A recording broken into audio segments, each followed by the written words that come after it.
it's important to look at how we'll take GPT as an example, because we've been seeing all these changes throughout time now, and we can see how better it is, let's say 4 compared to the 3 version, and so on and so forth. So I would expect 5 to be way better than 4 is. And if you're saying about 7, I don't even know what 7 can build. We talk about building. I think if you're smart enough, you can build an AI to build an entire product for you. Just depends how you want to look at it.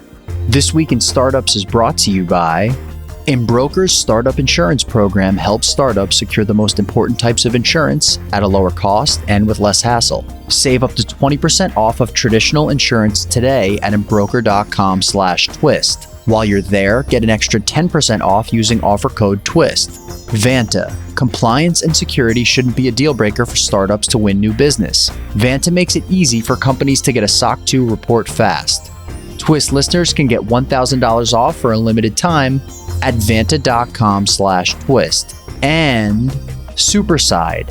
Design and creative are crucial for growth.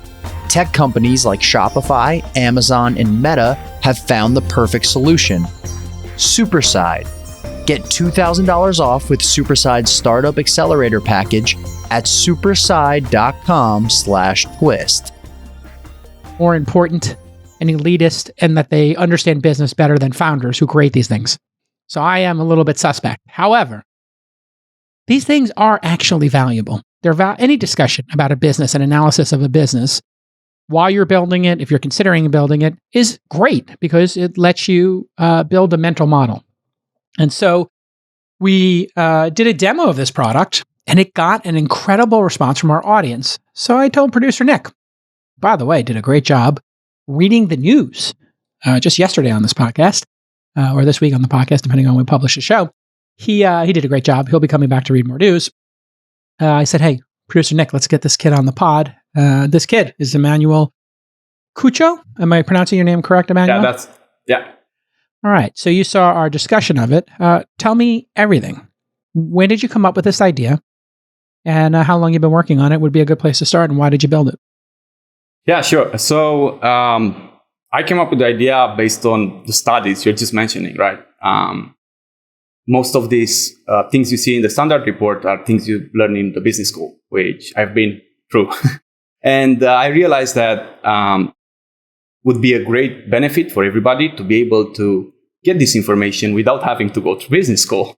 Not only to learn how to do it, but I think would be best if they would just be able to have at least a framework using all these answers. And because we have LLMs at our fingertips these days, I came up with the idea, why don't we build a tool that allows entrepreneurs to generate all this content in a matter of minutes and be able to go through it and try to validate their ideas before they start working on the actual product. Okay.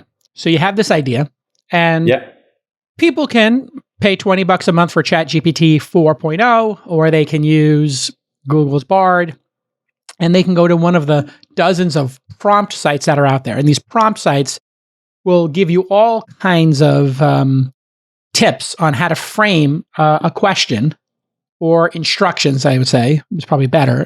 Their prompts are basically instruction sets for ChatGPT. And there's a lot of different techniques. And I thought this would be a great way for us to introduce the audience here at This Week in Startups to advanced prompt engineering. Because my gut tells me what you've done here is you looked at something like a SWOT analysis, SWOT, SWOT analysis.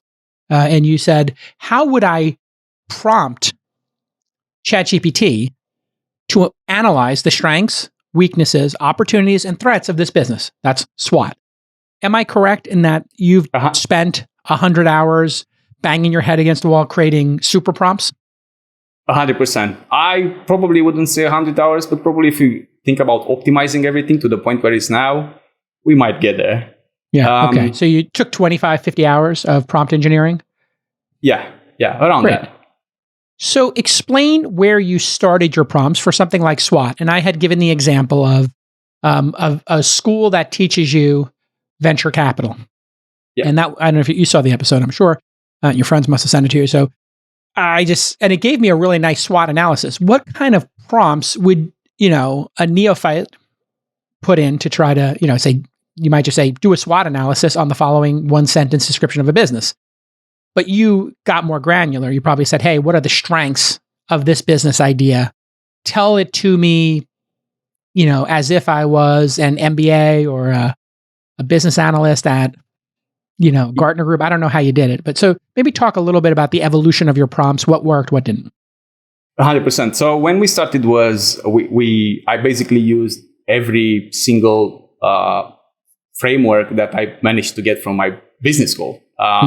And I just grabbed the business book and I'm like, okay, what do we need? We have a framework already built by people that worked on this before. So going back to SWOT was, give me a SWOT analysis. What's the output of that? The output was quite brief, right? So going back to prompt engineering, I came up with the idea, hey, what if I say I'm a well-versed VC with over 20 years experience in SaaS products? So how would that prompt look like? And we tried that. And again, it was a bit more complex, but it was not reaching to what exactly we're looking for. And we did a bit of engineering hacking, if you want to call it, where we came up with the concept that LLMs have been trained on all these books already. And again, asking him to be a well-versed VC with 20 years experience, it doesn't mean that VC in particular, whatever that instruction would mean for the LLM, would mean that he can cover everything. So what we decided to do is to try to use the LLM with the information we have to improve on its own prompt. So wait a second. You asked ChatGPT, how do I make a better prompt? The easy way, yeah, probably at some point, to some degree on some aspects, not all of them. Some of them are a bit more complicated, and we've been working to give them, let's say, for a particular thing, I'll talk about finances. I'm like, hey, finances, I'm actually interested in the following topics. And these topics are usually things you'll get from books. Like before you validate your idea, you would need some sort of financial projection. You would need to understand how much money you will initially need to spend to be able to spin it from ground up. Would you require some funding or not? All these kind of criteria, as we mentioned them from the beginning. And then we were just looking on how we can continuously improve on that.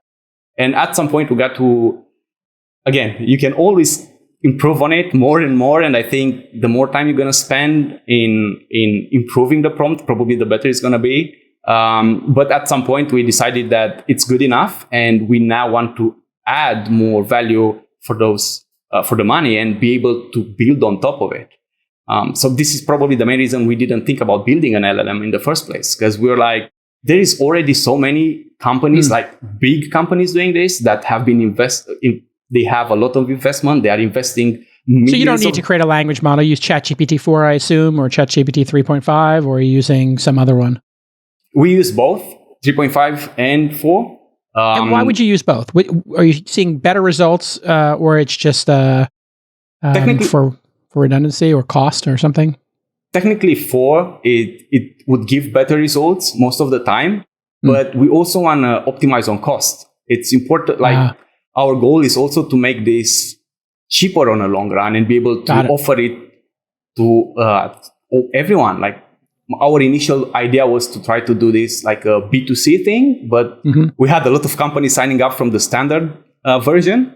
And when we decided to go with the advanced features, we looked into being able to put them all through ChatGPT 4.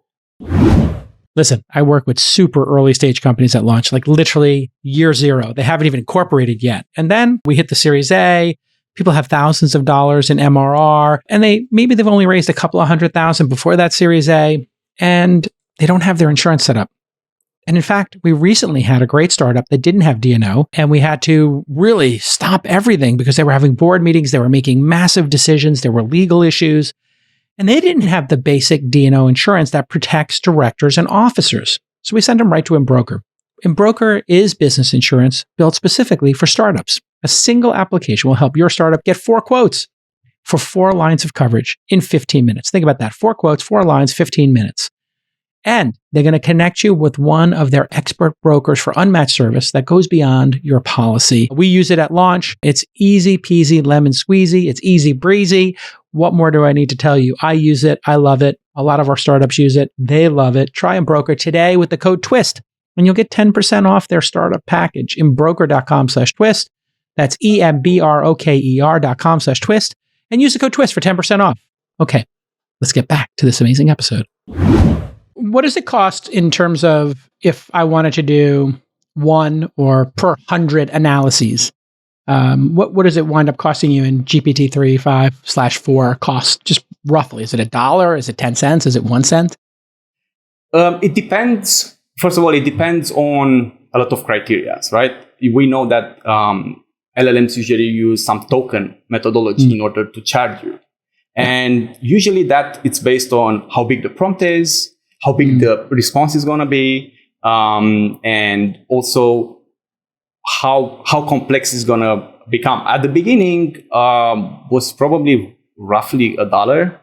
But then to do the complete analysis, which was a lot of prompts, I'm assuming. Yes. And then we look on how we can optimize that even more without trying to affect by any means the actual prompt. Like the response is really important, but we don't want to affect the quality of the report, but we want to be able to give this as cheap as possible. Right. So yeah, $1 is pretty cheap, and you've got it down to less than that now. And then I just saw, is it Claude, the other one that just came out? That's 1/4 of the price or 1/10 of the price. Have you played? Is it Claude? Is that the name of the one? Yeah, Claude too. Yeah. Yeah. So Claude just came out. I'm assuming as a founder in the AI space, you immediately went and checked it out. What was your initial impression of the new Claude? Is it called Claude 2.0 or something? What is it called? I think it's just Claude 2. I don't think Claude it's 2. Okay. So maybe to the best of your ability, describe it.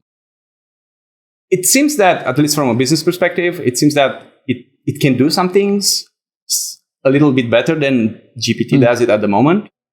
But this is Anthropic's, right? This is the company Anthropic. Yes. Yeah. But I think, again, it all depends on how you're going to look at the entire product on a long run. And why do I say that is, if you want to just build a prompt that would deliver you a certain content, probably you'd be able to do it at some point with most of them. Because I'm using a logic assumption right now. I don't have anyone in OpenAI or Anthropics to confirm that to me, but I'm guessing we all use the same information to train all these LLMs, right? So that's a controversy in and of itself. So you start this business, and I guess the criticism of some of these businesses built on ChatGPT-4, or the criticism of businesses like this is, can I just use it directly in ChatGPT-4? So you and I both know that there's a lot of accoutrement and features you can build on top of the ChatGPT responses that ChatGPT will never do. So maybe you could explain why you're convinced this is a good business idea and that people will want a more verticalized solution that you're creating with bells and whistles and details that maybe aren't available in ChatGPT. Or do you think an AI eventually is going to get so good that ChatGPT-4 6 or 7 or Claude 6 or 7 or Bard 6 or 7 are going to just do a better job than any startup that gets, builds a wrapper around the stuff? That's a really valid concern and a great question. I think it's important to look at how we'll take GPT as an example, because we've been seeing all these changes throughout time now, and we can see how better it is, let's say 4 compared to the 3 version, and so on and so forth. So I would expect 5 to be way better than 4 is. And if you're saying about 7, I don't even know what 7 can build. We talk about building. I think if you're smart enough, you can build an AI to build an entire product for you. Just depends how you want to look at it. But I think you'll get to a point where you could build, they call it GPT agents. Probably you've heard about it. Yes, explain to the audience GPT agents. Yeah. So GPT agents would be, a GPT agent would be a piece of software that would allow you to instruct GPT different instructions based on the agent. So you'd say, hey, I need a developer. then you'll instruct that agent to be a developer and act as one. Then you'll be, hey, I need someone to make some research for me. But then it'll be how, obviously, you would need to build on top of it more things like I need information from search engines. We know that at the moment that's really difficult to get. So you'd build on top of that to be able to allow the agent to be able to get that information from you from a search engine, then feed that back into the LLM and be able to give you a better or more accurate answer. Yeah. And so this concept of role prompting is saying, hey, you're an MBA or you're a teacher at INSEAD or Harvard Business School. You've studied the works of, and you give a list of the works of 10 classic books on business, analyze this business through the frameworks of these 10 people. You could actually start to get really interesting things going here. And that is something that is going to be really interesting. You didn't feed it in like the works of major authors or thinkers and no. business cases, because Harvard has all these case studies. They take those very serious. Stanford has case studies. They're considered like very important IP. It'll be amazing if Stanford creates an AI or Harvard creates an AI of all those case studies. And then they say, hey, go through these case studies and use what you've learned there as analysis for this. But you got to assume that ChatGPT stole that. I think OpenAI probably stole all that stuff already. I wouldn't know to say, but well, they did an open crawl of the web. It seems. I mean, we'll get this information from the lawsuits eventually, but they clearly went out. If it's answering these questions so well, yeah, I mean, it probably went and took the full works of all of these authors. And then the other thing that's happened, correct me if I'm wrong here, is on the web, if there's a great book like Good to Great by Jim Collins, there have been 10,000 blog posts, articles, summaries, cliff notes, etc., Spark Notes about that book. There's been 10,000 podcasts about that. So if you were to read those might be better than the source material because they have a level of analysis on top of them. So the truth is, even if you wanted to protect the IP of Jim Collins's works, Good to Great, etc., you would have all the people who have analyzed it and done fair use criticism of it, that you could just leverage that. So it's kind of interesting how this is all unfurling. You're spot on. And I think probably before we see more action on the GPT side, probably we'll see companies like Mindjourney being able to explain how they design all these images on the spot, knowing that certain prompts would actually even show you different copyrights material from where they got inspired from. And this is how everything started in the first place. When they were generating all these images, they were seeing that there are some watermarks in them. And they're like, it makes no sense. How can it be a watermark if it's generated by the AI, right? It's hilarious. Here's my favorite part. If you missed the episode last time, I'll just share my screen here really quick. So this was when I asked the question and I said, a school to train people to be venture capitalists. So I have a lot of people who want to come work for me for free. And I decided I'm going to create a school to become an associate, basically. To get a job as an associate will be and it's basically a Kauffman Fellows competitor, if you know that program, which is $80,000 for 2 years. So my idea is to make this like $25K for a year, full time. And you come work in person with me at my new incubator. And maybe I'll have 10 people do it. And all you do is work with me and my team directly, meeting 15 companies a week, sitting in on the investment team meeting. And then I'll have 10 people paying me to go through 15 companies each a week. That's 150 companies a week. This is some like Tom Sawyer, Huck Finn stuff, like paint the fence. It's a lot of fun. You know that story? Are you aware of that one? No. There's a great story in America. I think it's Huck Finn. He's painting a fence. He's got chores to do. And these kids come along and they're eating some apples and one of them's got like a toy. And they call him and say, "What are you doing, Huck Finn?" And he says, or Tom Sawyer, I can't remember which one.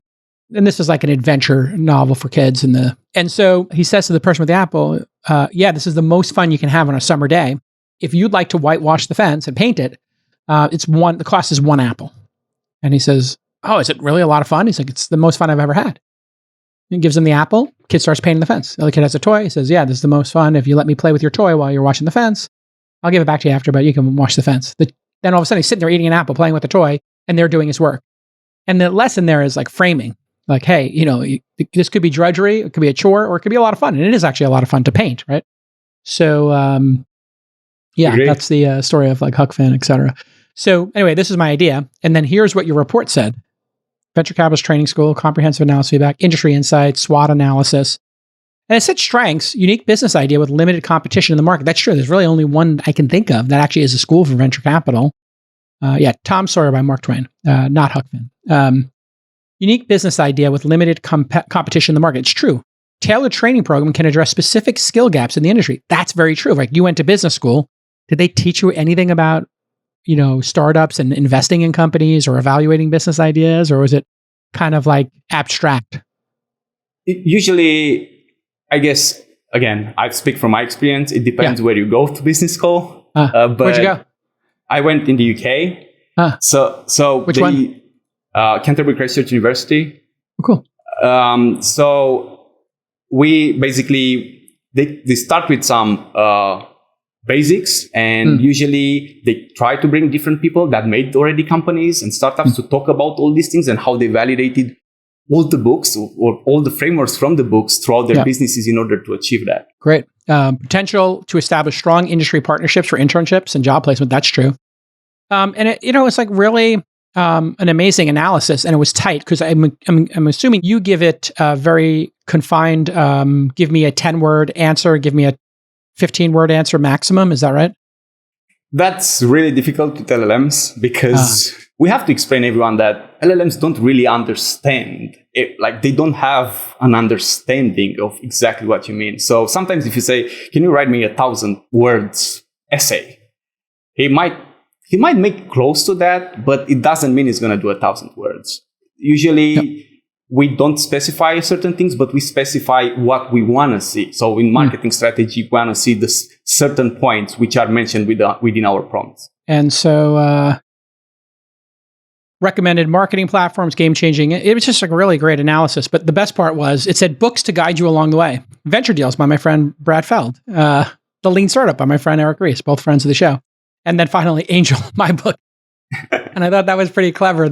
So I guess at the end, you say, hey, what book should the person read? Or you say, like, what topics are mentioned here, and then search for further reading? How'd you get that prompt? So when we were building the standard report, I thought it's really important people, when they start any venture, I would always recommend start with also a book. While you build this, try to read something new. And what we were looking at is, I basically went to what the prompt does is, based on the prompt, we want to be able to deliver you books that are specific to that prompt you wrote. So if we're going to write, I don't know, going back to what Sunny was saying, artisan water from icebergs. I know he mentioned ice cubes, but I know that there is a company that builds, that does artisan water from icebergs. They will try to feed up information about people that are basically doing things with businesses with water, with, I don't know, bottling water. What does it take? Yeah. And how would you do that? And we wanted to be able to feed that as a validation of someone that actually does it. It's absolutely fascinating.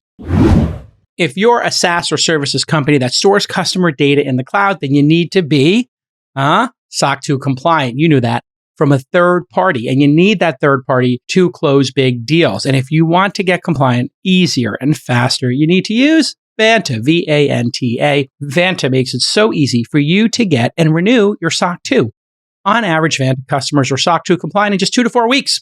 Compare that to 3 to 5 months without Vanta. And Vanta can save you hundreds of hours of manual work and up to 85% of compliance costs. This is a total no-brainer. And Vanta does more than just SOC 2 compliance. They also automate up to 90% compliance for GDPR, HIPAA, and more. You can't afford to lose out on major customers. We all know that. Listen, it's a hard year. Last year was hard. You can't lose those major customers because you don't have your compliance dialed in. Just work with Vanta. Get your compliance automated and tight is right. Lock down those big deals. Here's the best part. Vanta is going to give you $1,000 off. That's 10 hundies. Get $1,000 off at vanta.com/twist. That's vanta.com/twist for $1,000 off your SOC 2. So you got a couple of hundred people to pay you $20 a month for this already? Yes. Amazing. So you're off to the races. Great. How did you, just to talk about marketing here, listen, you got picked up on This Week in Startups. I'm not sure where Sunny found it, but you somehow got the flywheel going here. How did you get people aware of the product and to try it? How did you get those first 100 customers? Because the first 10 and the first 100 are the hardest, of course. 100%. When we built the initial standard report, there were no costs attached. So you couldn't, there was no pricing model. There was nothing you could have paid for. Everything was for free. And the reason we did that is there is only as much information I can fit in within the AI. But what I'm looking for is actual feedback coming from people. So we looked online at different things. And again, I've been trying some startups before and I have some advertising experience. So I just looked at the platforms that I found to be really useful for feedback. And somehow we came up with the idea that Reddit would be a good start. Okay. Mostly because people might be a bit more direct on Reddit than other platforms. Yes. And you're referring to the fact that on Reddit, people are brutal. Exactly. Trust me, if you've ever been to the unofficial all-in subreddit, it is disgusting and brutal. Really savage. Like, just horrible. Yeah, no, it's a difficult audience to deal with, but I think that's what intrigued me. I wanted to get difficult people to tell me how bad it is. How stupid you are.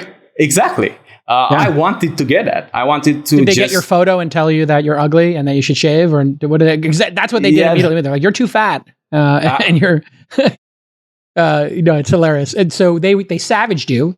What was the best feedback you got during the savaging on your and which subreddit did you go to? AI subreddit, startups, entrepreneurship? Only entrepreneurship startups. Entrepreneurship subreddits. So there are a few of them that I tried. Probably one that we got a lot of interesting feedback was business ideas. There is subreddit just for that. Where just people test things and try to get, like, people just come with their ideas there and say, hey, I'm trying to test this. What do you guys think? And most of the time you'll get actual good insights. People actually spend time to read that and give you really, really good feedback. And we got a lot of feedback that we didn't expect we're going to get right away. Some people were like really stoked with the product. Some people were like, hey, I can go there and replicate this. And I'm like, yeah, I'm glad. That was the whole point. I want to expose this so people can be more knowledgeable about business, which was my main goal from the beginning. Basically, we started getting, I guess, 20. In the first week, we had like 20 signups a day, which was great. Like, I was hoping that if we hit 30 signups a day, I'll be really, really happy.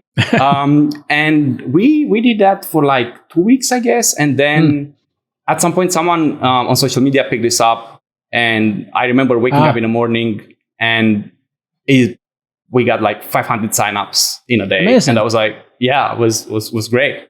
But then we're looking to see what we can do next, because I was interested to get those people's feedback. Not like, it's amazing they can use the product and they can test it, but how they feel about it, how can we get people to give us their opinions? And basically that's when we decided, hey, let's open a Twitter. Let's have ways for people to reach out to us. Like, we didn't know. And there's a cool business ideas subreddit. I see that's where you posted. We just did a quick search while you were talking. And so I didn't know that subreddit exists. I just joined it, but I love that idea. And then there's entrepreneurship ride along. Wow. There's some good subreddits. I've been in the entrepreneurship and the startups one. It's pretty cool. Yeah. I mean, I tried to post on some of them, but as you're saying, everyone is brutal there. I got removed several times, and because I respect everyone, I was not trying to push again. So when we managed to get, when we understood how every community works, we then started reaching out to moderators, say, hey, would you mind if we post this thing? Is this something you guys would find interesting for your community? Actually, with business ideas, at some point, I even reached out to the owner and I said, hey, I know people are posting here ideas. Would you think it's useful if I write a Reddit bot that would pick up their ideas, spin it into an LLM, and then give them the report for free? I'll do that for free. Just let me build it. And after some discussions, they were happy for me to build that, and I actually did it. So at the moment, I think it should be still live there. And if you write a prompt, they would they would give you. So where do you think you're going to go with this? Who for the first 100 customers? Is it entrepreneurs? You said businesses were buying it to do analysis, so that's kind of cool. So it's strategic business people are buying it for their company for $20 a seat per month or something. How much you're charging? What's your plan to roll this out? So we have two pricing plans. One is obviously the subscription that I wouldn't say most of people are using it, but we have half customers that are subscribed and the other half are pay as you go. So you can always just generate a standard report for free. And if what you read it's useful to you, you can just click on one of those other advanced features and just convert that into an advanced report. And that would be just $10. You don't need to subscribe to anything. You can just get that and use it as you like. I just love the idea of also having tools around the results. So if in the advanced version, I'm just going to jam with you here for a minute. When I looked at the results, I immediately had questions in each of the subsections and I had feedback to give it. Like, I don't believe that this is correct. Or like, who are the competitors to this? Or how would a person go about learning to be a venture capitalist, right? If the school didn't exist, right? So I think there's like jumping off points where if I had a team of 5 people in my venture firm, or if I had a team of 5 people in my strategic planning group, at my bigger company, a mid-sized company, or our innovation group at a corporation, SAP, or, Salesforce had some innovation group, they could really be doing this, keeping it private, but then having comments around the results and then, kind of dipping into second and third level prompts and threads. So I see it as like a jumping off point. Each of those sections you could kind of keep jumping off of. So I see you almost as like a brainstorming Notion or Coda for business ideas. That's like single purpose for that. So I really thought it was interesting and a really good start. So I believe you can get this to 1,000 people. And I think there's corporate people who would pay, $1,000 a month for a corporate account, $12,000. And I think you'll get there pretty quick, actually. Do you have any big customers like that who are paying $10K a year? No, not yet. Okay. And to be honest, I would need to look into all the legalities before we can manage to talk about any companies that actually use the product. What do you mean by that? I mean, purely on the show here. Yeah. No, I'm not asking you to name the company. I was like, I'm just curious if a company, you should never disclose that without them giving explicit permission to be on your page, on your customer page and give you a testimonial. But I do think like giving out the free is great. And giving out one free is great. And then going from there.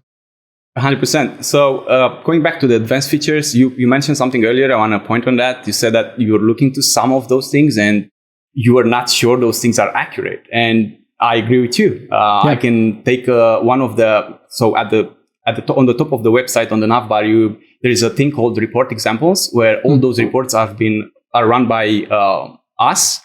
They're not public reports generated by any of our users or customers. None of their reports are being published anywhere. So all these reports are best for individuals to come in and kind of test the waters before to have to pay anything.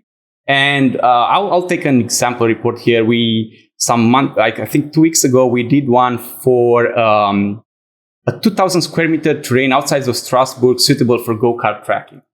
Huh. And the beauty about that is in finances, it came up with an estimate amount of $237,000 to be able to open such a karting. Because I love karting, I love karts and cars in general, I kind of invested some time to figure out every single detail of it to the point where how accurate these numbers are. And it all depends on a lot of criteria, such as, hey, we talk about, let's say, facility setup and construction here says it's $150,000, which would include the track, spectator area, and the snack bar. A spectator area could be like 20 people, or it could be 200 people. Yes. Right? So you need more specific details there, yes. Exactly. Yeah. And this is where we realize that, hey, if you feed as much information as possible to the prompt, it's going to take that under consideration. So when it's going to build the financial stats, it's going to think about all these things. So when I did again a report where I said, hey, I know that a kilometer of tarmac could cost X amount of money in Europe, especially close to Strasbourg, because again, there's no point to bring tarmac from the US unless it's extremely cheap. We realized that it might be a bit more expensive. So in the end, the $237,000 was like the minimum that anyone would need if they decide to build a track, basically. So yeah, I mean, if you think about everything MBAs do, a language model is perfectly suited for that. Any kind of consultant, and it's going to give you ideas much faster than you can ideate. It's going to give you all the corners and pockets of stuff you may not know. And it's going to tell you where to look for things, right? And, just even putting in a business plan and saying, what did I miss? Could be amazing, 100%.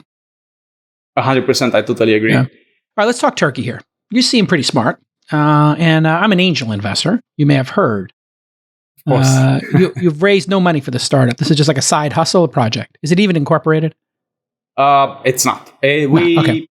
All right. So you got a friend working with you on it or something? It's just a couple of you, or what's the story? It's three of us. Great. Two of us basically engineers, and the other one is a marketeer. Does all the communication. Three people's great. Three co-founders, great. So here's what I'd like to do. I'd like to work with you on this product because I think it's meaningful and it's kind of in my wheelhouse. Help you promote it. Have you come to our accelerator. Give you $100,000. Sign the paperwork today or tomorrow, whenever and to get a Delaware C corporation, and let's build this into a unicorn. Is that something that might interest you? 100%. Okay, great. So when we get off the call, I'll put you in touch with Jackie Deegan and Andre, and they'll tell you about the accelerator when the next class is happening.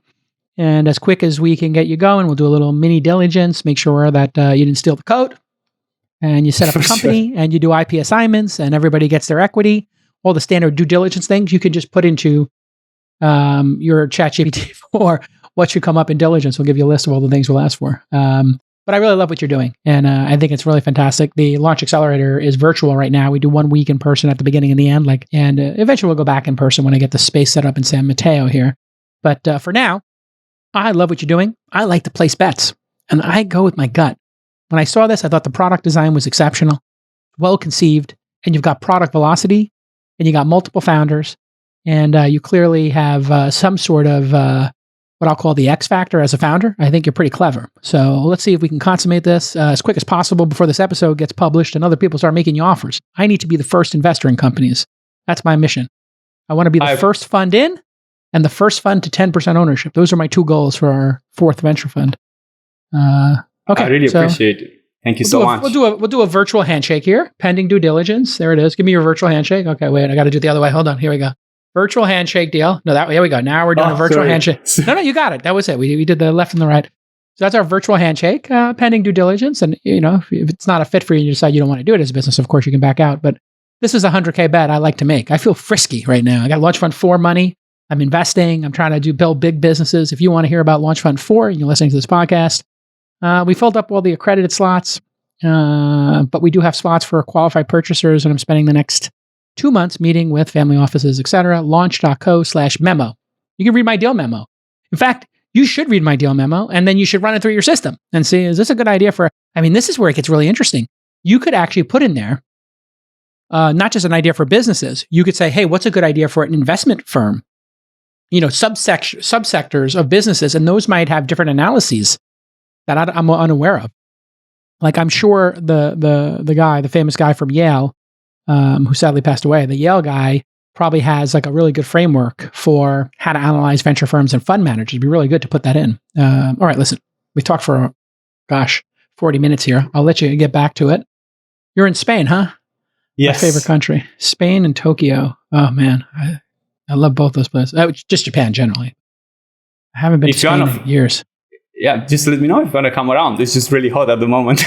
Yeah, I think maybe when it's 80 degrees, not 105. But man, I love Galicia and Barcelona, man. I actually got to take my kids there. They haven't been there yet, and I want them to experience having supper at 10 p.m. and drinking hot chocolate at... What's that thick hot chocolate you guys do over there?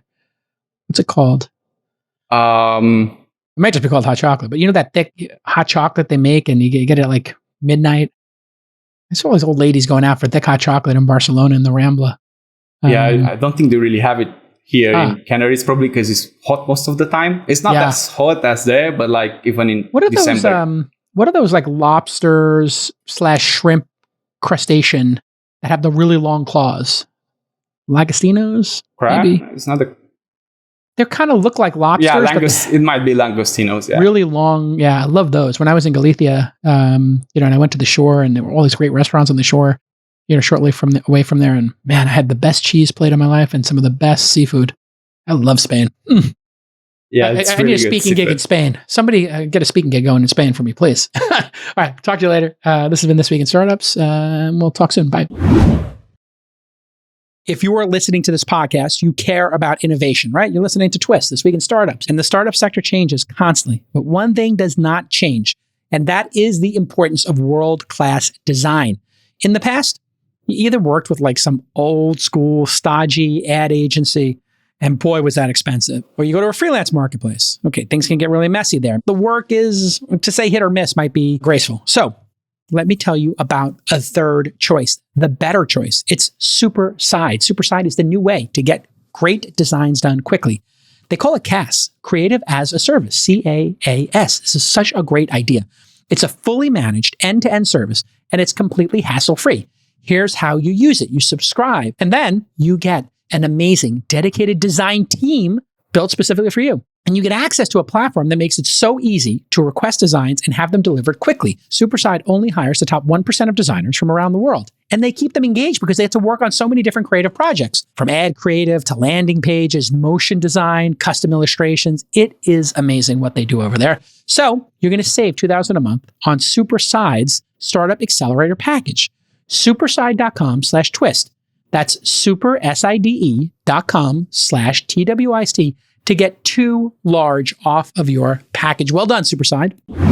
Next up, Blackbird Ventures' Samantha Wong gives a talk on finding and identifying up-and-coming startup markets live from Angel Summit. Thank you, everyone, and thanks, Jason, for inviting me. As you mentioned, my name's Sam Wong. I'm a general partner at Blackbird Ventures. And the title of my talk actually was changed last minute to Temporarily Unpopular Investing in Australia and New Zealand. And after Ma's talk this morning, I actually think I want to change it to Be There and Develop Insights. That's essentially the flavor of what I'm going to talk about today. First up, why should you care about these 2 little islands in the Pacific? It's a very good question. I'm just coming after the guy who did Snowflake Series B. I'm just before the guy who did Hotmail. So I find myself asking that too. But I find Brad's last talk quite instructive, because I would argue that investing in Australia and New Zealand over the last decade, and I think there's still some way to go in it, is the epitome of anti-consensus investing in. Would love to explain the learnings that we've had building Blackbird over the last 11 years. So let's start with a little context. Australian and Kiwi companies over the last 20 years have built enterprise value of over 126 billion. Hands up if you recognize some of the logos on this page. And did you know that they were Australian and Kiwi founded? Well, it's a fairly knowledgeable crowd, but you're the anomaly. Most people don't know that there's all this economic activity happening in these little islands in the Pacific. And I think being underestimated or being out of the purview of where most of the investment minds are is actually a really great strategy. And I think for a bunch of you in this room, there are probably some juicy markets hidden in plain sight that you too could be taking advantage of. And that's what I'd like to encourage you to think about today. And the reason why, I believe, is that too much competition impacts returns. When there's too much capital chasing too small a set of quality companies, returns get averaged away. And this is a business about alpha. According to PitchBook, there are over 10,000 venture firms in the US and almost 1,000 seed deals done a quarter. And I actually think that's probably an underestimation. And you're going against folks like Ma, the besties. And so that's really effing hard. It's significantly less hard, I think, if you try and find a pocket that fewer people are fishing in. And that's been super successful for us, for friends of mine as well, in other areas of the world, like Eastern Europe, Early Bird East, super successful, LATAM, Monashis, Kazakh. And there are probably other ways to think about this too, not just geographic, but also sector specific. A little bit about Blackbird. We're a firm with $7 billion in assets under management. We're 11 years old. We have about 50 staff now across Australia and New Zealand. And we're probably best known for doing the seed investments in Canva, Zoox, CultureAmp, and Safety Culture. And the thing that all of those companies have in common is that they were founded by Australians. So that's our mandate. Australians and New Zealanders, wherever in the world they might be. Basically, everything that I believe about venture is really captured in this chart. This is the performance of Blackbird Fund 1 over the first 10 years of its life. This is the power law kind of personified, where the aqua bar is the performance of Canva. Truly, a power law story. But what I think is the incredible thing is that even without Canva, you take out the aqua chart, this is still a 7 times gross multiple fund, which is awesome performance. Why is that? That's weird, right? Like, why would one fund capture, that much performance? And the answer, I think, is a lack of competition. There is something to be said for being the only game in town or one of the only games in town at that point.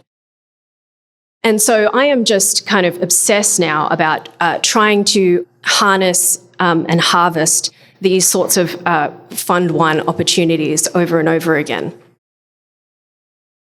The thing about being early is that you can't be too early.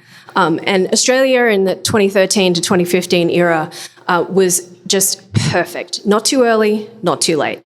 So I want to share a few things that you might think about looking for that might indicate you're right at that point of time. So the first, obviously, is you have to have an undersupply of capital. This chart shows the VC deal value between 2010 and 2020. You can see in 2010, there was only 200 million of investment. 2011 it went even lower to 100 million. And this includes growth stage and late stage venture investing. The curious thing, though, is if you were on the inside of those ecosystems right at this early era, it was getting really exciting. Atlassian had just taken, it didn't actually take external capital because it was highly profitable. So it was an employee secondary. Accel did a $60 million employee secondary at a 400 mil valuation in 2010. Canva was founded in 2013 and did a chunky Series A on very, very low revenue in 2015. Atlassian IPO'd, I think it was late 2015, maybe early 2016. And then obviously the word got out and deal sizes grew quite significantly. And now there are many multi-$100 million funds in Australia. So the lack of capital plays out in a couple of ways that I think are quite interesting.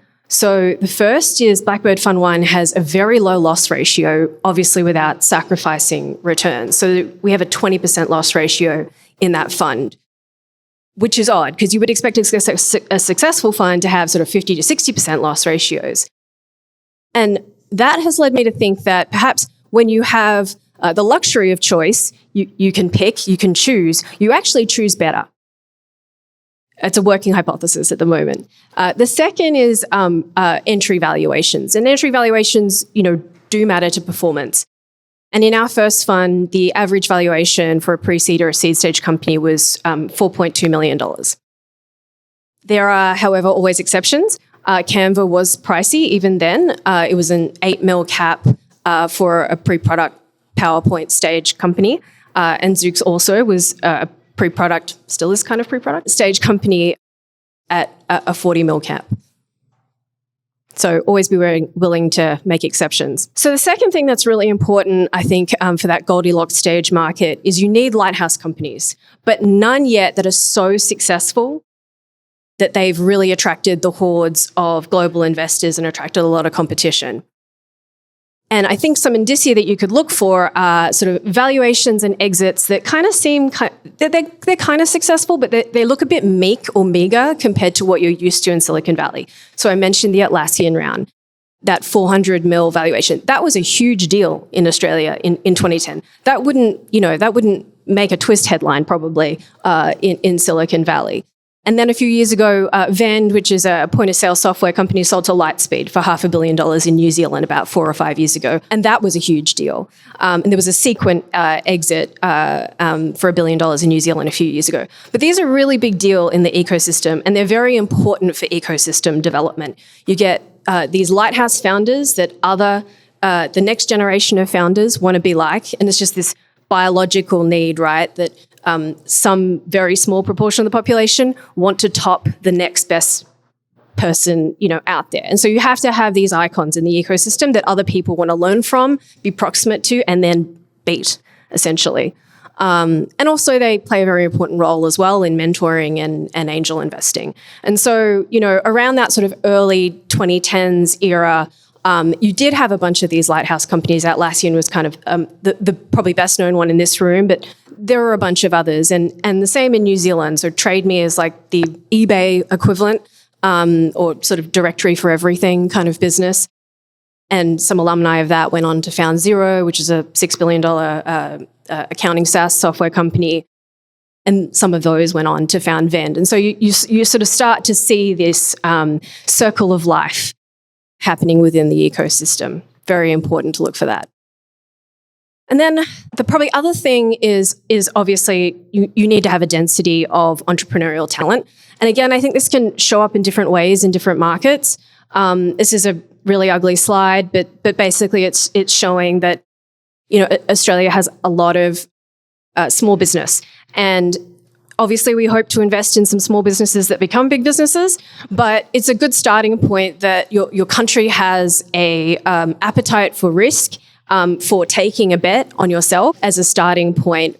Again, some small percentage of those, 3 decimal places, etc., will hopefully start a startup and have the ambition to do something. And then very highly educated or skilled people in your ecosystem. So about 48% of Australians hold a tertiary degree, so that's good raw material to start with. The other thing I would say is small businesses can be maybe a turnoff in some regions. In Australia, we love it. Most of our founders, had a small business skeleton in their closet. Most people know, Canva started as a yearbook business. Safety Culture started as a PDF checklist business before it was a mobile app. And Zoox's founder and CultureAmp's founder, they essentially ran agencies, successful ones, before they went on to start startups. So we love that. And I think probably separate to that is, certainly when I was growing up in Australia, we looked up to people, for better or worse, like Rupert Murdoch, who founded Fox. At least it was a globally recognized brand. There was a precedent for global success for people from my country. And you could say the same for the founders of Westfield, Transfield, Macquarie Bank. So that's super important as well. And the third thing, which I think I would love to spend a bit more time digging into, doing research on, but the global tech companies have R&D centers all around the world. They're not just here in California. And working out exactly where they are and then the talent that is coming out of those is a very, I think, compelling strategy. And few people know this, like little bit of trivia, but one of the key pieces of technology that went into Google Maps was actually founded by a 4-person team in Sydney. It was a company called Where2 that kind of got rolled up together.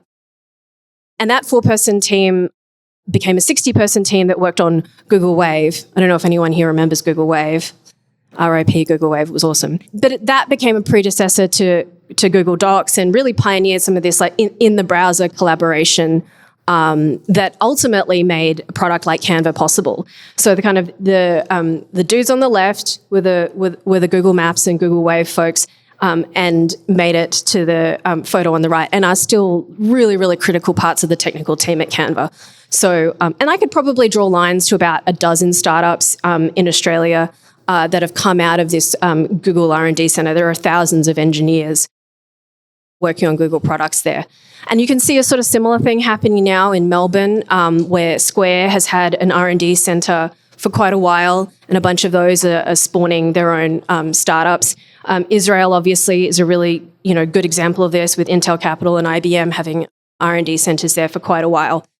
So, pull out the map, start working out where all these R&D centers are, because I think that they're going to be very interesting places to hunt. So onto the learnings part, our bias is just to invest in Australian, New Zealand founders. They could be anywhere in the world, but that's still a total addressable market of 35 million people. It's not big. So for that reason, we've always had a really strong bias for big ambition and founders who are tackling global markets from the very beginning. And that has taken us to invest in some awesome areas. We're generalists. We have to be because we're addressing such a small group of people. 60 to 70% ends up being in software, all sorts of software. And then 30 to 40% ends up being what we used to call science nonfiction, but I think the term is now deep tech. And lots of interesting things there. We co-invest with, some of the world's best investors in the later stages across that portfolio. However, we have recognized that our global bias has become a blind spot for us. It's an Achilles heel, for sure. When you want to invest in global businesses, it means you're necessarily saying no to local first or local only models because you believe that, well, in our case, we believed that venture scale outcomes couldn't come from something that is the size of Texas, essentially. The population of Australia and the population of Texas is the same, and no one builds a startup for Texas, as far as I know. So that is mostly logic that has held true and has served us really well by some of the logos that you're looking at. But it's also responsible for probably, our biggest area, which is not investing in Afterpay. And some of you might know Afterpay was acquired by Square for $30 billion just a few years ago. And we can probably come up with another example, which is Airwallex in our second fund. Just to make this painfully apparent to you what we missed out on. If we had invested at the first round, that holding, even after rounds of dilution, would have been worth $600 million at the time of the merger with Square, assuming we liquidated that. And so that first fund would have been a gross multiple of almost 70 times. And so it still doesn't compete with Canva in terms of returns for that fund, but very painful lesson. And it's a reminder, that your heuristics are exactly that. They're not rules.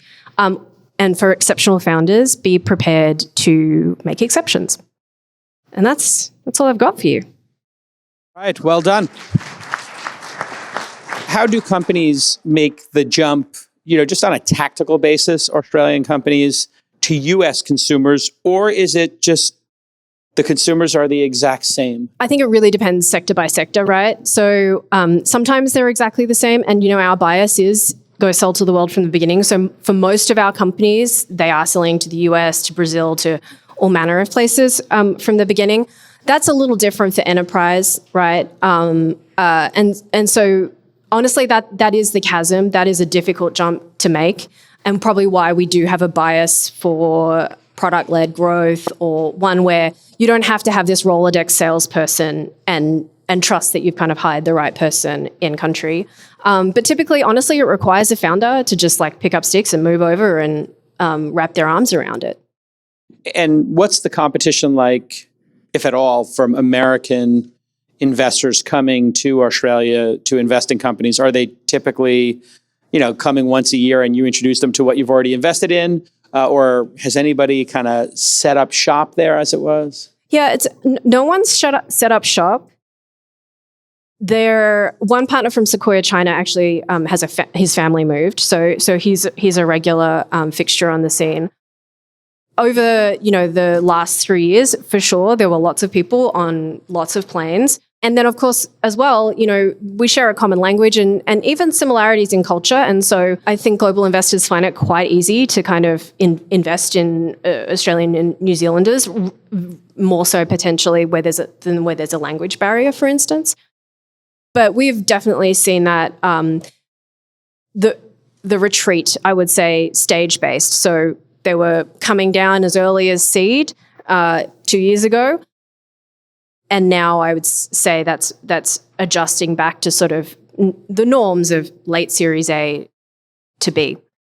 They'll let you queue up the companies for them. Yeah, and look, I think there's something to be said for on the ground knowledge. Like there are, maybe even some high profile Australian founders who've not done terribly well in the last couple of years, and there wasn't $1 of Australian VC in that company, for a reason. So I think there are a few people who are like, oh, once bitten, twice shy. Maybe we'll work with a local player, which we love to do. Okay, we'll take a question. I wanted to ask, the Australian ASX is very different to the US public markets, right? Where, especially on tech companies, you can get, let's say, higher valuations of early attraction.